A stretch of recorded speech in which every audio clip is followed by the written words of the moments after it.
mentioned your incredible bio and resume. Before you even joined the FBI, you were a firefighter. That's what we're talking about with Bob, an area he knows well, in the outskirts of New York City, Long Island. There isn't time to get into all of it, but maybe you could talk us through something that is so monumental in all of our lives, but not just for you in terms of a personal perspective, but a professional perspective. Can you tell us what you went through and what you had to do on 9/11, 23 years ago today? Sure. Or not today, but yeah. First, I always like to address the kind of the elephant in the room. So I know the FBI has taken a lot of hits in the media, in the press. Some of it deserved, some of it not deserved. I would just say to you that there's 36,000 FBI employees and 35,900 of them do the right thing every day. They're saving children, they're stopping terrorists, and doing 100 other things. So I just want to acknowledge that. Thank you. So we're going to talk about a lot of things tonight, but I think my best story, if you can call it that, is obviously 9/11.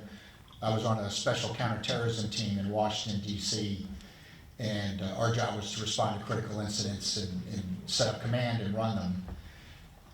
So we were actually in training that day, and we saw what happened in New York, and we were on immediate deployment to New York when the Pentagon was hit. So I was actually returning to our office to get our go kits, to get all of our gear to push out. Pentagon exploded.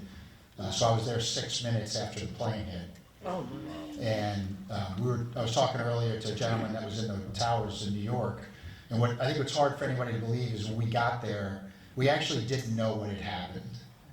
We thought it was a truck bomb because the pilot, and we got our pilot here from my company, so I'll tell a pilot story.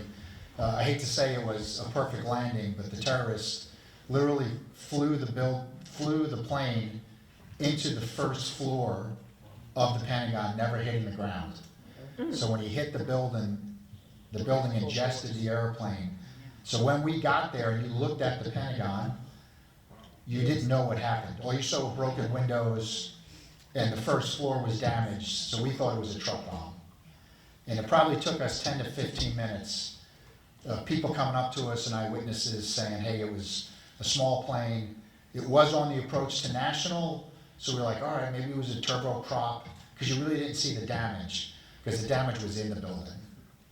Until finally, the airport fire chief, who I knew, came up to me and said, hey, you know that was a commercial airliner? And I was like, no, we don't. And he was like, yeah, we were tracking it, like, you have a full airliner in the building. So it's hard for people to understand that. A lot of people also don't know that the Pentagon collapsed, a large percentage of it, on the side where the plane hit. Had it not been for New York, it would have been one of the largest collapses in U.S. history. And just to picture that fog of battle, we knew the structural integrity of that building was failing. We knew it was going to come down. And when it came down, the roar and the sound of it, I thought we had been truck bombed a second time. I had done a lot of studies with the Israelis, we did a lot of training with the Israelis, and they had always told us, hey, for terrorism events, they always attack the leadership. They always attack the first responders, so be ready for that. So when the building actually collapses, it was probably about 75 yards long, and the building collapsed. Again, we thought, oh my God, we'd just been truck bombed. So it just kind of shows you that chaos that was going on there at the Pentagon. And we actually, other than watching the planes hit New York City, that was the last thing I had heard about New York until about 3 o'clock that afternoon, when I was in one of our command vehicles, they had a TV screen up, and I saw the building collapse, and I'm like, what the heck is that? And I remember this kid was sitting there, and he goes, you don't know what happened? And I said, hey man, I've been a little busy. I got my own problems here. And he's like, hey, both towers collapsed.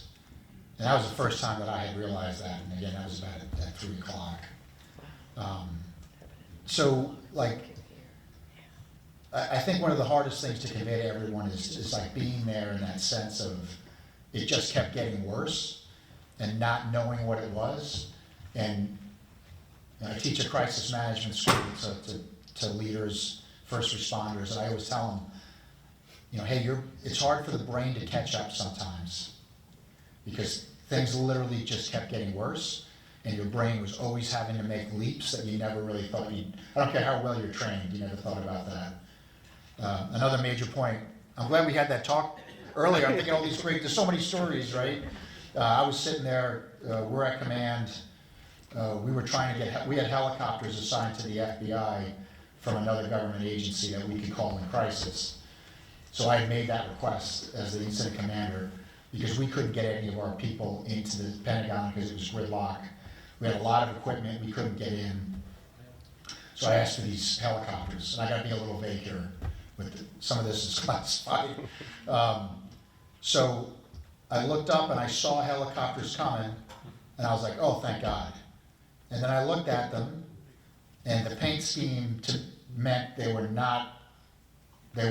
with somebody else. And then I saw them fly over me, and I said, oh my God, they're evacuating the government.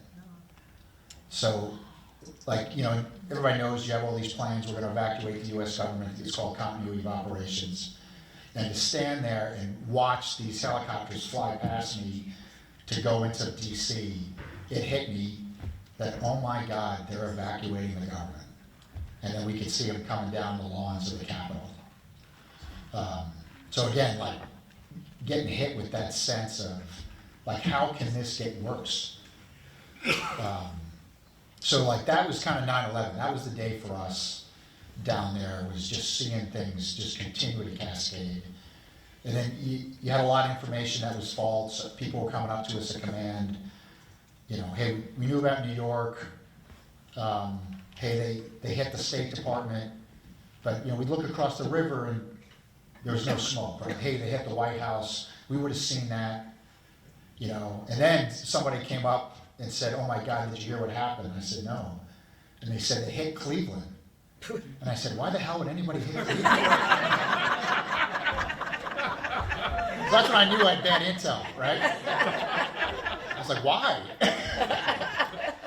So you got to find some humor in this darkness, right? All of us cops have a dark sense of humor because we've seen far too many bad things.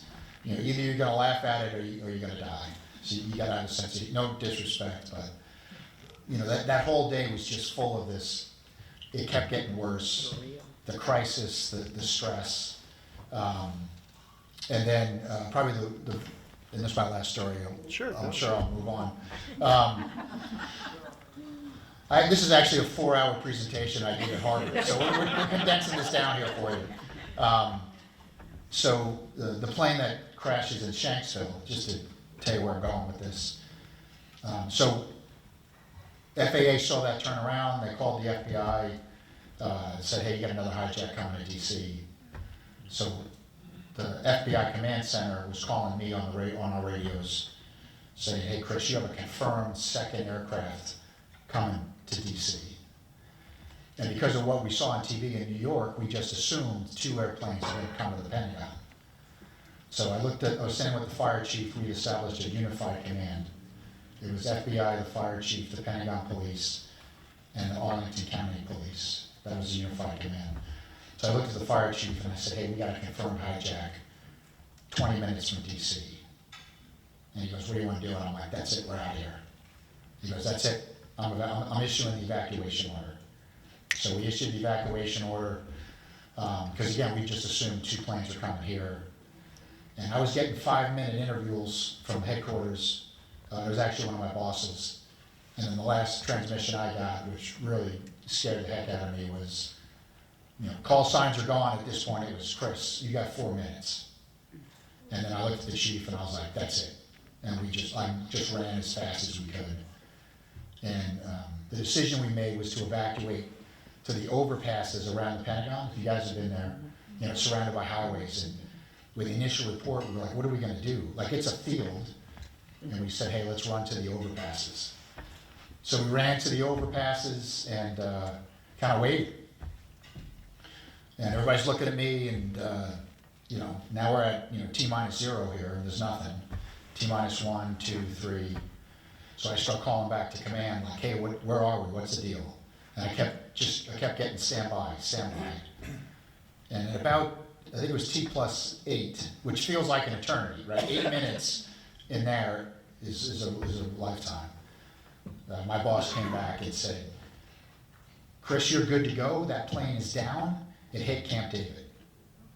So I was like, all right, we're good. But then, oh my God, they just hit Camp David.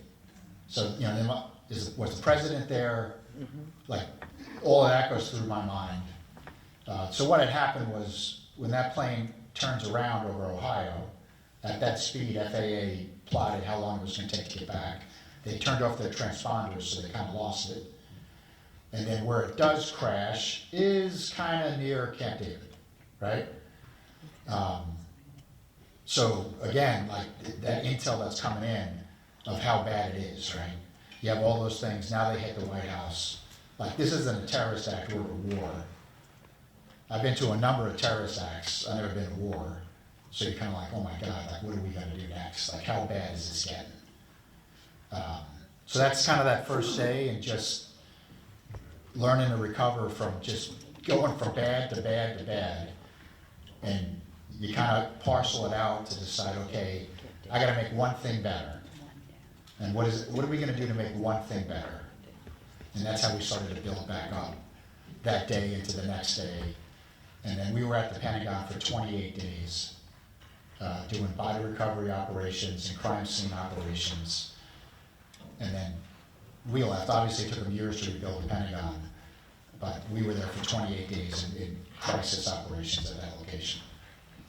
And maybe just to kind of conclude that intense and difficult chapter for you, and obviously, and the whole country, can you talk about a bit? I don't necessarily want to get into the ideas of what clues were missed. There were FBI agents who said, hey, we have people taking flying lessons in Minnesota, but not being that interested in learning how to land, all that. But can you talk about maybe the whole mindset having to change, that when it came to a plane, counterterrorism perspective is they're taking hostages. The hostages are what's important. That's what you're working on, negotiate, get the plane landed safely, negotiate some kind of release. That this is the first time ever 4 planes just became 4 enormous explosive flying devices, regardless of the innocent people within it, what that was like. And then maybe also, were you expecting many more attacks in those next few days and weeks across the country? Yeah, so there's a lot there. So hey, I was in counterterrorism for years. I was on this special team. We had never envisioned this, right? Hijacks to us was that. We had hijacked airports identified in the United States. We had take-back plans. We had tactical assaults. Like, everything was get the plane on the ground, and then we're gonna try to negotiate our way out of this, because an assault on an airplane is a bad day.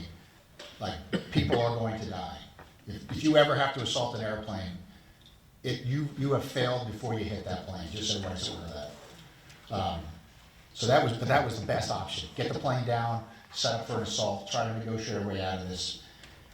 Last thing is we have to assault, and then we're going to lose a lot of us, and we're going to lose a lot of innocent people. Like, there's no way around it on an airplane. So that was that. I will say, we knew something was coming. We knew the chatter was up. We all thought it was overseas.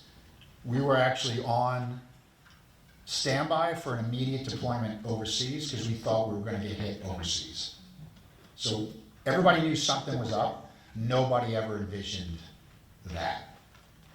Right? And again, you can look, 2020, it's great to win a football game on Monday, right? But that's just not where anybody's head was. It was just different, right? And I'm not saying that's right or wrong, but I don't like looking backwards, right? It's hard to do that. So we were ready to go. We just did, no one ever thought of that.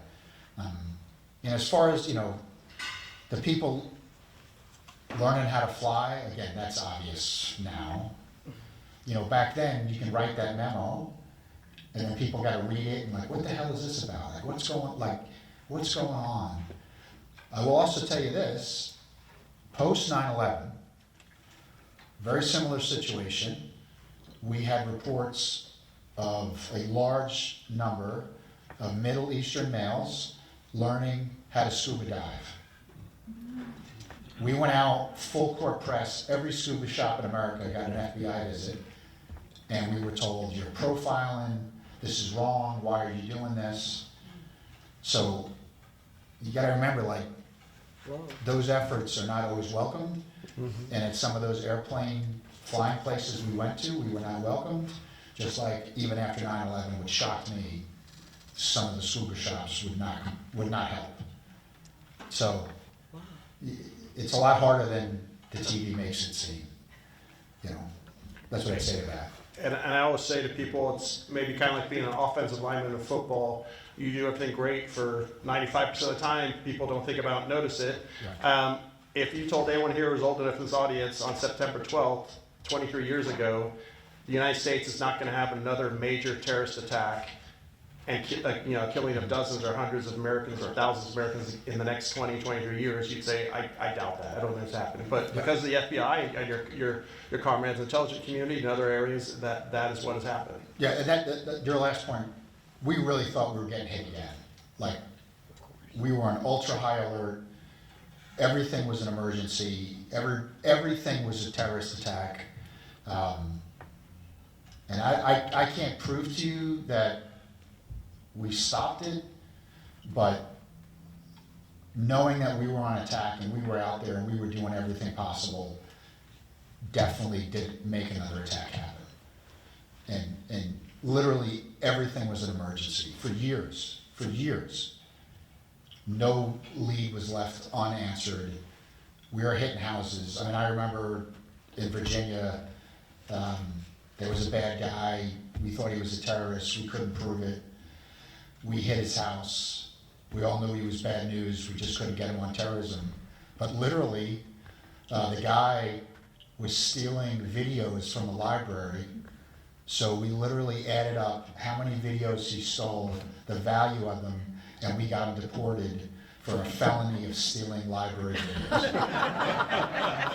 So when I tell you we did everything possible, can't you see this guy in like prison somewhere? Like, hey, I blew up a building. What did you do? I stole 1,000 videos from the library. But we literally were going after everybody, and if we thought you were bad, like, we were going to get you. That's how hard the push was, and I think it was legitimate. And people can criticize it now, but it's a lot different when you're standing there and you're worried about getting hit tonight. It was different. And to bring it to a bit more recent times, and also to make it a little more local and familiar for this Texas audience. I guess probably about 12 years ago, you came to Texas, and he came to be what's called the special agent in charge. For any of you who might know, the special agent in charge is the FBI commander for an entire region, or you might think of a branch of the FBI. There are 4 branches in Texas, or 5? So there's 4. 4. Houston, Dallas, San Antonio, and El Paso. Yeah. And just for people who know, San Antonio covers basically almost all of South Texas, almost all of the border. Central Texas includes Austin, a lot of places like that. So when you came to be basically the FBI leader for this part of Texas, what was on your plate then? Kind of what were the major concerns for your purview for, say, Central and South Texas, and how or has it changed since you first were the special agent in charge? Yeah. So what's interesting is the San Antonio FBI office actually covers 1/3 of the entire U.S.-Mexican border. So I was very involved on the border. I was down there all the time. The situation on the border has gone 1,000 degrees in a bad direction. And I'm a very middle-of-the-road person. I'm apolitical. I served under a Democrat and a Republican White House in previous jobs. Until you have been there and see what's going on, I don't think you really understand. And it is worse than anything you think you know about the border. And I don't understand it. I tried. I went to Washington. I spoke to leaders, and I said, we are going to get hit. Like, the FBI has no idea who's coming across the border. We were catching Yemenis, Pakistanis, Saudis. It's not a Mexican Central American issue. It's everybody. When I was there was a 775% increase in the amount of Chinese illegal aliens coming across the border. And my question back then, and it's my question today, is the Chinese Communist government controls everything in that country.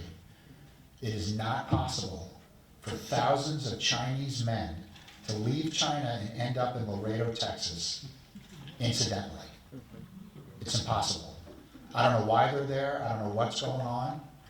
I briefed that to a senator where I said, Senator, I don't know what's going on, but I know this is happening, and we've got to figure this out. And we tried, and we were getting there when I left, right? So the border by far is like the biggest thing, and it's not just, when you say border, it's not just about immigrants. It is about drugs. It is about terrorism. It's about everything. And one of the reasons I retired was I became very fearful, because you know how Congress is, right? Something is going to get across, it's going to go bad, and they're going to say that guy came across on Laredo, Chris Combs, that was your territory. And I was going to get hauled in front of Congress and asked, why did you let this happen? Right, which is obviously personally unfair. And I was like, I got to get out of here before this really goes badly. Because sooner or later, it's already going badly. We lost 70,000 people to drug overdoses a year. A year we're losing about 70,000, right? We went to war on 9/11 because we lost 3,500 people. But we're losing that many people a year, and it's acceptable. It's an acceptable loss because we're really not doing that much about it. So that's the biggest issue right now, I think. The other macro issue is really China. And I suppose, obviously, since 9/11 happens, the intensity of counterterrorism and the number of agents, the number of resources the FBI puts on counterterrorism escalates multiple times, as it should be. It is still obviously a big part of the FBI's mission and core focus. But if in terms of national security, in terms of the issues the FBI would be coordinate the most with, say, other members of the Defense Department or other intelligence agencies, are you saying that for you China is by far the number one concern? And I suppose what, beyond maybe just it being a concern, what are the areas that regards China you're most concerned about, especially in terms of what FBI would be investigating in Texas and beyond? Well, I mean, there's something we used to say, terrorism is bad, but they're never going to win. They're never going to defeat the United States. There's a lot of things that are bad. The only thing that will and can defeat the United States is China. They can defeat us economically, militarily, you go down the list, and they are. So the Chinese espionage problem has become so large that I literally shut down every other espionage investigation I had, and I had to move all those resources to China. Like, we gave up on everybody else because the China threat was so serious, we moved everything to that. And there's a couple of facets with China's. I'm sure you've seen about the industrial espionage, they're stealing the secrets, what they're doing to our companies. So that's immense. Billions a year in intellectual property. But I'm not sure everybody else understands the precursor chemicals for all these drugs that are killing our people are coming out of China. All of them.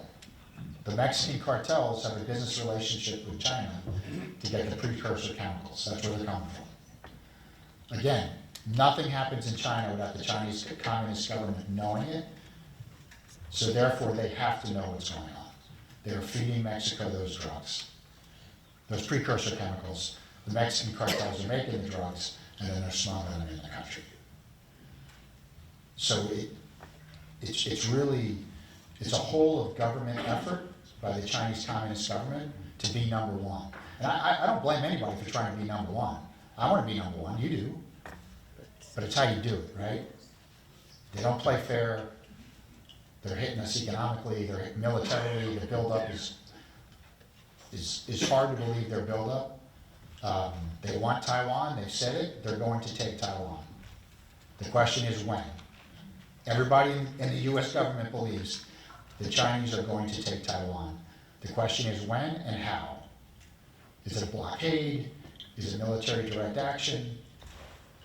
you could debate that. And when that happens, what is that going to do to the United States? And how is China going to take it? They don't want to get into a war with the US, because that'll be ugly. I think they'll win. If they go to war with us, they will win, and they can win, and they can defeat us. But it's going to be ugly, and they don't want to do that. So one of the things that we were looking at as well is, what are they doing in this country where they could affect us and win a war without going to war militarily? You know, they're buying farmland, they're buying critical infrastructure, they're buying US companies. So is it possible, let's take Texas as an example. If you look at the amount of solar and wind in Texas, they're all Chinese technologies. Some of them are owned by Chinese companies. If on a nice day like today, it's 98 degrees, right? The Texas grid's ready to go down any moment anyway. You've all seen that. If it's 98 degrees in August and you're wanting to invade Taiwan, if they shut down their solar and their wind turbines, you would lose the Texas grid. Is the United States going to be able to go to war if we lose the Texas grid? Are you going to support a war against China for Taiwan when you haven't had electricity in 3 weeks? At 98 degrees. Right? At 98 degrees. So that's the brilliant game the Chinese play. They can do these things. Their cyber attacks on our infrastructure are second to none. Do they have the ability? They could have the ability to turn off electric, water, never fire a shot. And then what are we going to do? If the West Coast goes to blackout, are we going to be able to go to war with China and Taiwan? And is anybody going to support it? That's the big question, and that's the concern you have with China. Russia can't beat us. Russia can drag us down to their level. We used to say that. You got Russia, who can never beat us, but they can drag us down, they can hurt us, and they are. You got Iran, which can punch us in the nose, but that's not, we can win that. China can defeat us. And that's, for, as an American, that should be petrifying to everybody. Related to, you mentioned, concerns about surveillance or who is coming into the, across the border. Can you talk about, and also I'd like to let you, if any of you have questions, my colleagues have those question cards to pass around. Can you talk about the kind of all of our intelligence agencies, the unique difficulty for the FBI in that it is the only intelligence agency that with law enforcement capabilities to act within the United States. The CIA and others can act abroad and do different things here and there, but within the United States, you have to work within the rule of law. You have to work within the rights, respecting the rights, especially somebody, say, an American citizen or U.S. resident. How much more difficult does that make it for the FBI's counterintelligence efforts to track down foreign assets or foreign spies as compared to what the Russians or Chinese can do in their own countries? So I think the power of the FBI and what makes it unique in the world is because it's both a law enforcement organization and an intelligence agency, where we have arrest powers and espionage powers. And if you look at Britain, Canada, and Australia, they don't have that. You have an MI5 and MI6. In Canada, you got the Royal Mounted Police, who do have the best uniforms in the world. But then they have an intelligence agency called CSIS. The beauty of the Bureau is that we can go both ways. It's very hard, and it should be. There's a lot of restrictions on what the Bureau can do, and I agree with that. We operate under the Constitution. It has to be that way. It's very hard, and it needs to be hard. Sometimes it's impossible, which hopefully we can get past some of that. But it's very difficult. And there's a lot of talk about FISA courts and 702 authorities that are out there. A lot of that is whipped up. To be honest with you, some of it's legit. But there's very clear powers that allow the FBI to do certain things to U.S. citizens. The non-U.S. citizens, I can do a lot of things easy. If you're a U.S. citizen, it really restricts the ability to do things. and you have to go through a court. You know, everybody talks about this FISA court. There was a big vote in Congress about restricting the FISA court. You know, the FISA court is a court. There is a federal judge who comes to Washington. They're on temporary assignment, where the FBI has to go in front of a judge and petition a warrant to go up on a phone tap or to get your computer records or things like that. So there is a real judge, and the FBI goes before a real judge. The problem is, the FBI agent better be telling the truth, and he better have all of his ducks in a row to get the warrant, right? And obviously there's been some cases where that wasn't the case. I would say to you, anybody lies to a judge, they go to jail, period. I don't care who you are, you go to jail. And they talk about 702, if you've heard of that, and what that is, to declassify that in a 30-second explanation. We have intelligence agencies that collect information. If you're a non-US citizen doing things, I can get those records pretty easily. If you're a US citizen, you gotta go before the FISA court. So this whole warrantless searches, there is no warrantless search. It's not called a warrant on the national security side. It's called a FISA warrant, which is very different than a criminal warrant. The problem is, it's hard to describe that in a 10-second news bit on whatever channel you watch, right? And I don't care what channel you're watching, they're all lying. You know, I've watched the news on multiple channels about events that I have been intimately involved with, and they're wrong. So whoever you listen to or watch, or whatever crazy website you're a member of, right? You really need to take that with a grain of salt, because they're all off. They're all guessing. They're all trying to sell subscriptions. And that's what I think is bad, is FISA or 702 is a very complex issue. And to get on TV and you know, try to say the FBI is a bunch of crooks or taking away liberties, it's unjust, it's unfair, and it's political. And if we actually had the time to sit down and discuss it, then I would love to have the discussion. The other problem is when you go before Congress for a congressional hearing. So I'm sure some of you have seen this. Let me tell you how that goes. I've had that unpleasant experience, okay? It's not a discussion. It's not really a fact-finding mission. Every congressman gets literally 3 minutes or 5 minutes. They don't actually ask you a question. They make some crazy statement, and you sit there, and you're like, and then they're done, and then they move on, because they want to get on TV screaming at you. Or they ask you the question and you try to answer it. I can't answer that question in 3 minutes. So it's again, I would love to sit in front of a congressman who actually wants to learn about FISA or 702, not screaming at me. And I can't explain it to a US citizen in 10 seconds on CNN or Fox. And that's the problem. And who wins? The only people that win if you restrict FISA court are the Russians, the Chinese, and name your terrorist group overseas. Now, if an FBI agent abuses their authority and power, they should be held accountable, they should go to jail. So that's the check and balance. But that's not what you see on TV. It breaks my heart, to be quite honest with you. And the only people that are going to win on this are the Chinese, the Russians, and name your terrorist group. You touched upon a lot of what the FBI is focusing on now and dealing with now, and kind of even going forward. You know, obviously you mentioned, you know, cyber threats. If you shut down a power grid or a hospital system, you know, is that an act of war?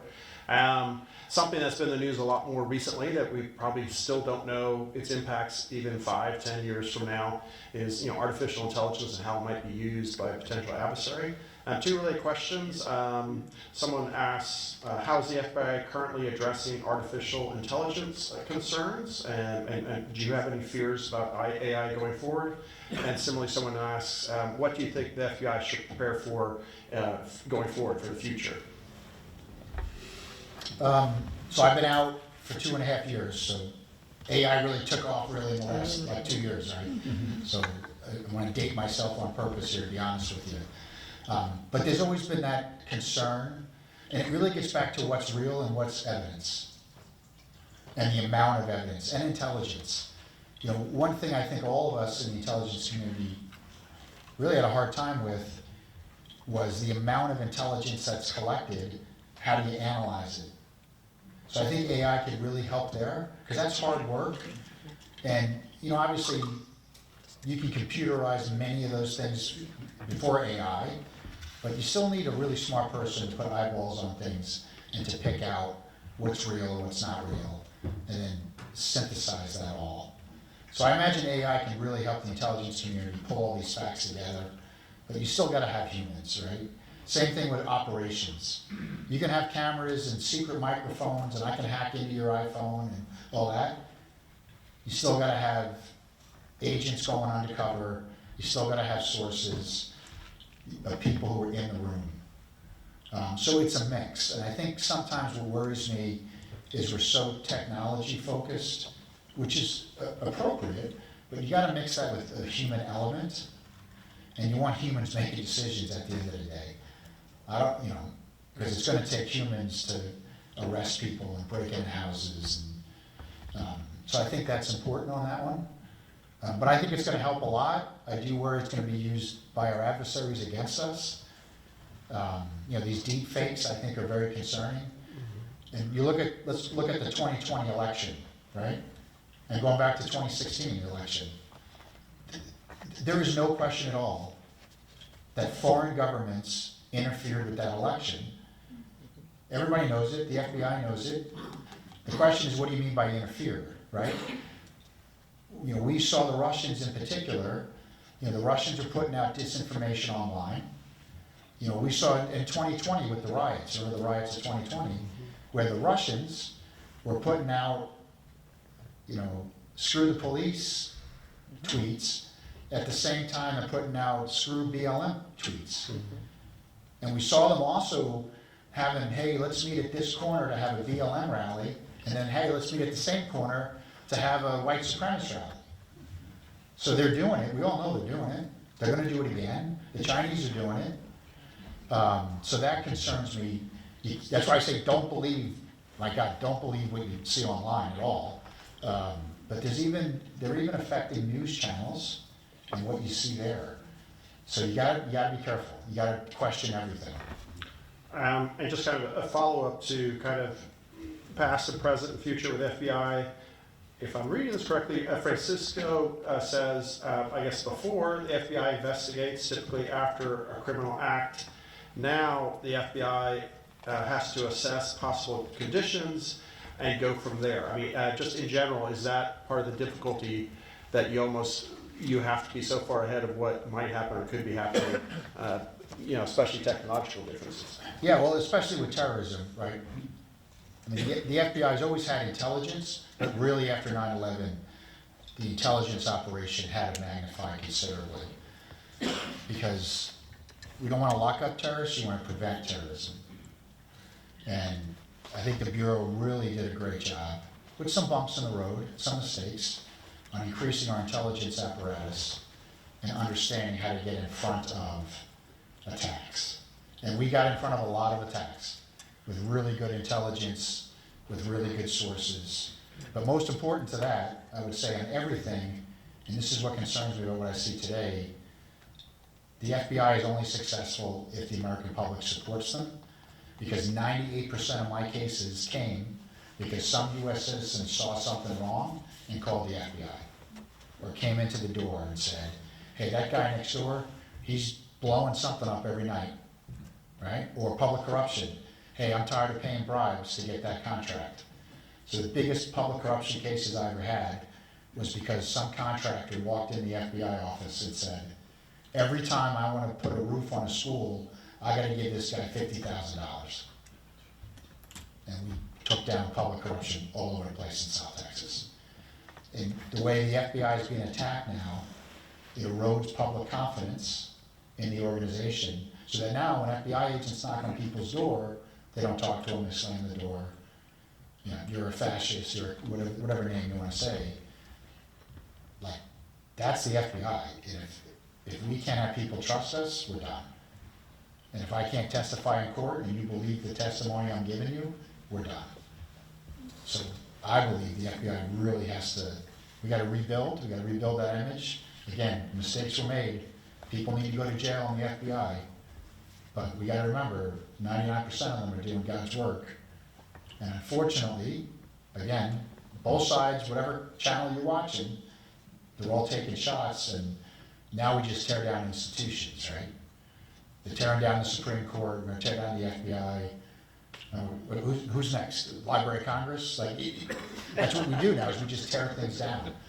Hey, there's bad teachers, there's bad FBI agents, there's bad doctors. They should all go to jail. But we don't abandon the medical profession. We've abandoned the law enforcement profession, which is why crime is out of control across the country.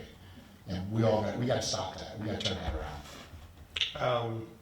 And I just know from other, friends of the FBI, I think as any of us who are parents, or even if you're not a parent, one of the vital roles you all perform that we don't even think about is regarding child pornography, tracking online, child predators. Some of those things are completely unsung, but are absolutely vital to just a normal and decent society. I have a few. Oh, that you want to say? Well, you talk about child pornography. Nobody wants to. The amount of child pornography out there it's hard to believe. The amount of predators. So all of you that have children, grandchildren, you got to have the codes to their Apple phones. You got to see their accounts because there are animals out there every day. And we had a whole squad in San Antonio focused on crimes against children. And it was child pornography, production of child pornography. And it was every day. Like, every day, we were saving children. And it's family members. It really isn't the boogeyman anymore. It's family members. And it's your daughter has a sleepover at your neighbor's house. Right? Like, not to be paranoid, although I am, but you really got to be careful. It's not the boogeyman, it's the people that you know, it's people in the family. They take pictures, then they get into production of child pornography, then they trade it. We had undercovers all over the internet. You could have every FBI agent in the country working child pornography and child endangerment right now. That's how bad it is. Now, I'll say this on the Apple phones, right? So the new version of Apple, I can tell you that it is impossible to get in, to break into them if you don't know the code. The FBI cannot get into an Apple phone. So if your kids have an Apple phone, you better get that code.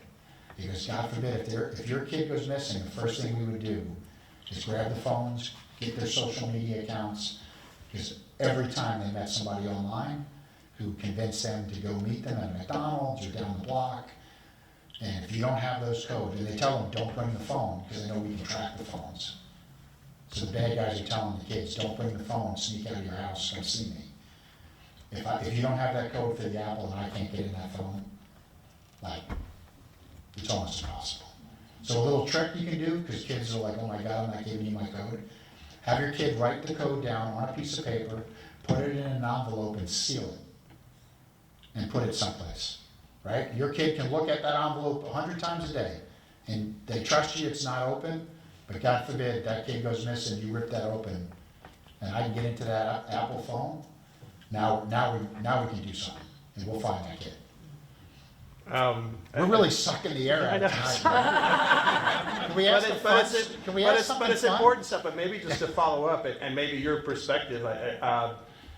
One of the more recent, horrific terrorist attacks in the United States in San Bernardino, I can't remember, maybe 6 or 8 years ago. Yes. The two assailants who they found their phone. They had his phone. Obviously, you're wondering, are they connected to other cells? Are they connected to outside organizations, to Al Qaeda, to ISIS, something like that? But am I correct in remembering that Apple refused to assist the FBI in opening that phone? Is that correct? Not only did they refuse to help the FBI, when we served them with a court order to help the FBI, they still refused. And I'm not a fan of Apple. I can tell you this too. So remember the Sutherland Springs church massacre? So I was the FBI commander for that. So we have 26 dead people in a church.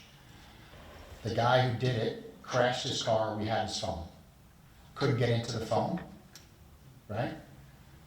Apple refused to help us. We still haven't gotten into that phone. So what we did was, as an experiment, we couldn't get in. We hooked it up to all of our technology trying to get in. I can tell you, as of 2.5 years ago, that event happened in 2017. I left the FBI in March of 23 or 22? 22. They still haven't been able to get into that phone. And Apple refused to help us. So I'm just saying. I almost got fired because I gave a press conference at Sutherland Springs. Pretty emotional time, as you might imagine. And a big shot in Washington called me and said, hey, what are you going to say in the press conference? And I'm going to get on TV and I'm going to say, Apple is the telephone of terrorists and child pornographers. And I was told, you're not going to say that. I was very angry. And I still am. I don't understand. There's a way, they do it in China, by the way. I just want you to know that. So when Apple says, oh, there's no way of doing it, it'll compromise our whole system, but you can do it in China. So are those arguments not valid? And if you can do it in China, why can't you do it here? Because in China, you cannot sell a phone unless the Chinese government has access into that phone anytime they want. So it's very possible. They just don't want to do it here. Maybe last kind of I think my I kind have of an Apple phone, but darker set of questions. I gotta turn it off tonight. And then I do want to conclude with yeah, we gotta say something positive here. But just a lot of people ask about China, so I'll just kind of combine a lot of these questions. Yeah. And you can give your perspective on it. You may not know all the answers. A lot of people may not, but. Someone asked, why does the United States allow Chinese citizens to buy land in American companies? Someone else asked, do you believe the U.S. is willing to take Chinese companies, take over Chinese companies in the United States? I mean, that's a question of opposite legality. And then someone else asked related to that, why do you think, are you concerned about large numbers of Chinese marrying Americans? Is that for, is that some of it obviously is for love, but there's just a regular relationship, but some people obviously are concerned about. Can you talk about maybe the ideas in the news? People hear about Chinese buying land or taking over American companies, or finding ways to become a citizen. What of those are you most concerned about? All of them, every one of them. It is a tough problem, right? It's the second largest economy in the world. It's going to be the first largest. It's going to be the largest very soon. We have to do business there. I know that. U.S. companies have to do business in China. So you can't. You got to be a realist. You can't just turn it off, right? I think there should be more laws because there's very questionable behavior going on that's not really being looked at. So more needs to be done, but you have to be a realist. You have to do business there. But a U.S. citizen cannot buy land in China. A U.S. company cannot move into China unless China is a partner in that company. Every Chinese company, by law, has to work with the Chinese government at any time on any issue they want. Like, these are public. China advertises this. They're playing by a different set of rules. We have to do a much better job of watching those rules. And we haven't. I think it's starting to turn. I think people are starting to see what's going on. It's concerning them. Is it too late? I don't know. The FBI has moved massive resources to look at the China threat to the United States. Massive resources. But is it too late? I don't know. You look at the percentage of land they own. They buy land around U.S. military bases. It happened in Texas. There's a big thing that was public about out in Del Rio. I was part of that, where they were buying land around the Air Force bases in Del Rio, and there's another location in western Texas, buying land by the thousands of acres that nobody can understand why you buy that land. So, it's real. But we got to take a hard look at this. But we have to do business with them to make money. So that's the hard, you got to figure that out. Maybe, I don't know if it is a chance for a little bit of brightness, but David asks, is it possible for the U.S. and China to be allies?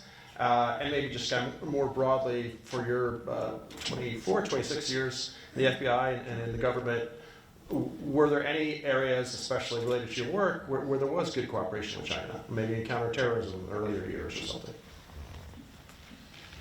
I think I don't think it's bad being an economic competitor, right? I mean, hey, the New York Giants and the Dallas Cowboys do not like each other, but they get along, right? Could we get along with China? It's a completely different culture, attitude. And it's not about the Chinese people, it's the Chinese Communist government. Like, that's the difference. The Chinese people want the same thing that we want. They want to be free, they want to be able to walk around and not have the picture taken at every corner and have a social justice score. The Chinese people want to be free like everybody does. It's the Chinese Communist government. But a communist government only succeeds if they can control the people. And if they can always get bigger and have more power. And I don't know if democracy and Americans can ever be allies with that. A lot of people, oh my God, you hate the Chinese. No, I'm not saying that. I hate communists. I hate people that are not for freedom, right? And that's the difference. And that's what you have to focus on. It's about the Chinese Communist government. And they publish the plans. So you may think Chris Combs is a lunatic. Read the Chinese 2025 plan. Read the China 2050 plan. Like, they're not hiding what they're doing. They've said, we're going to take back Taiwan. The president has said that in China, the premier. So they've told us everything they've done, and they've done everything they've said. So we better start reading their plans. It's no secret. So that's what's so frustrating to us, is we know what's coming, we better be ready for it. Okay, these two are pretty uplifting. Oh, thank God. All right. You keep saying it. And we'll close with these. Lee asks, what advice do you have for a young person interested in joining the FBI? And is there any educational preparation you'd recommend? So on a positive side, I will say this, right?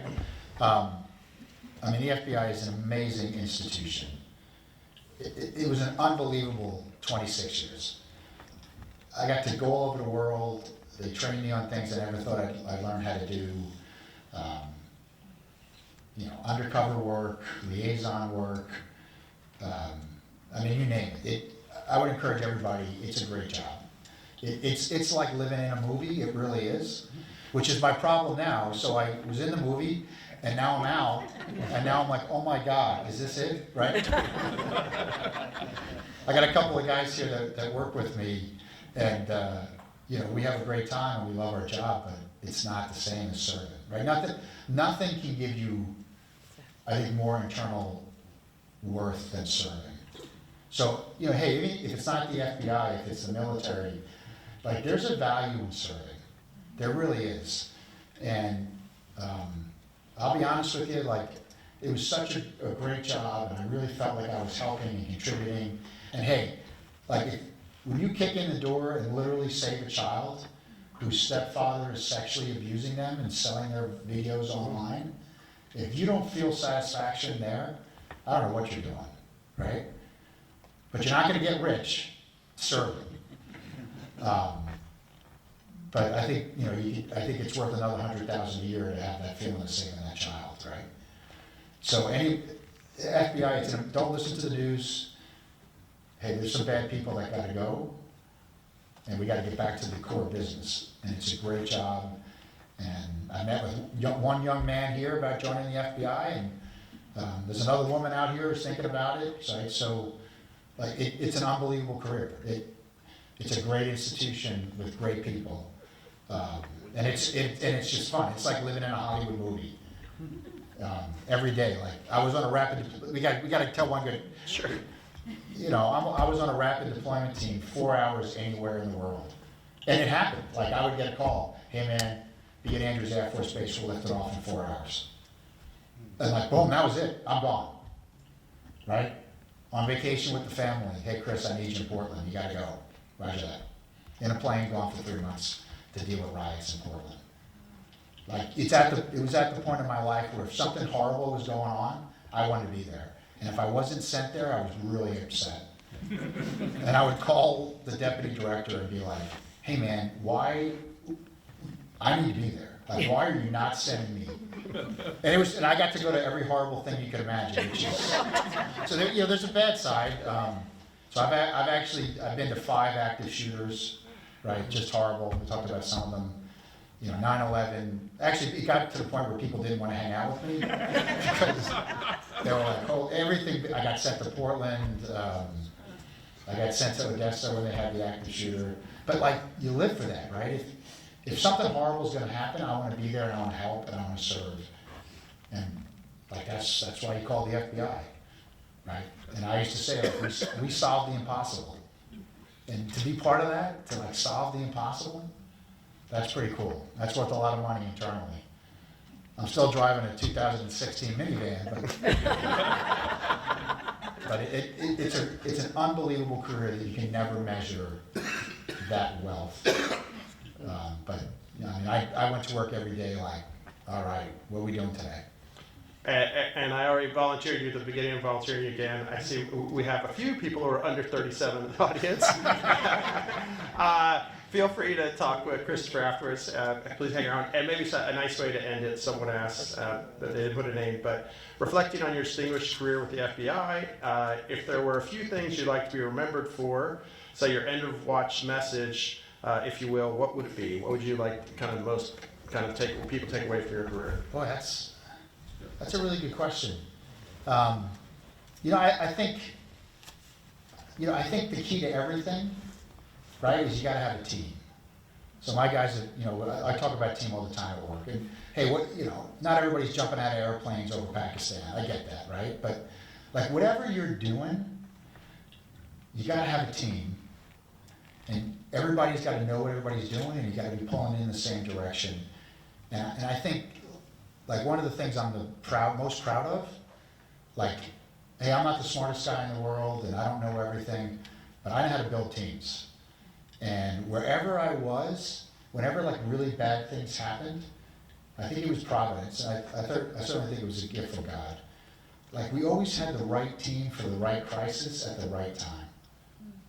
Like 9/11, that special counterterrorism team I was on, like that was a very special group of people. Like, God put us all there for one reason, because of that. There's no way that group of us with certain skill sets who worked well together were there by coincidence. And then I look at, remember the Austin serial bomber back in so I was there, I was in charge of that too. Same thing, right? Like, the team that I went to Austin with for that was just some of the most exceptional individuals I've ever had the pleasure to work with. And we built that team. It took us like 1.5 years to build that team. But then when we got, Austin, there's bombs going off literally every day. Like, if you don't have a team to deal with that, like, you're not going to win. So, like, I don't know. I love building teams and getting the right people in the right slots. And I don't care what you do. It's not just the right people. It's the right people in the right slots. And sometimes you got to move them. But then when you build that team, that's when things happen, and that's when you're going to see success. So it's not about you, it's not about me. Like we used to say, hey man, it's not about me, it's not about you, it's about the Bureau. Everything we do is about the Bureau serving the country. And we built great teams. I went to Portland, they said, Chris, who do you want? And I picked men and women around the FBI, around the country. And I gave them a list. I said, these are the people I want. And we flew those people in, and we did great things out there because of the team. And I think that's a message you can take to whatever you're doing in your life, whatever company you work in. And if you're not on the right team with the right people, you got to move. You either got to move and get on the right team, or you got to get the right people on your team, or you're never going to be successful. All right, well, I think that's a great way to end it. Is that positive? All right. That's positive. We all, please join me in thanking Christopher Combs, not just for receiving, but really for decades of service to our country. At first as a fireman, and then 26 years with the FBI. Thank you very much for everything. Thank you. Thank you for coming.